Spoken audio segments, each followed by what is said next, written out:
সাবিহা তুমি এদিকে আসো, এখানে দাঁড়াও, এখানে দাঁড়াও আপু, এখানে দাঁড়াও একটু।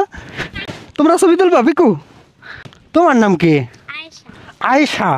আয়েশার বাসা কোথায়? ওদিকে। ও আয়েশা আর সাবিহা। সাবিহা ভালো।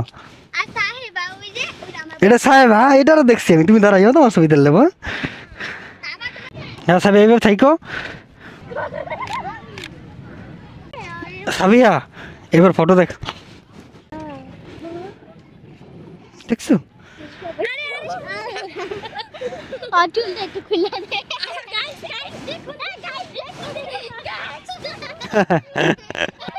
এবার আসলে খুব দুষ্টু আর কি। তো আজকের ভিডিও এই পর্যন্ত, সবাই ভালো থাকেন, বাই বাই।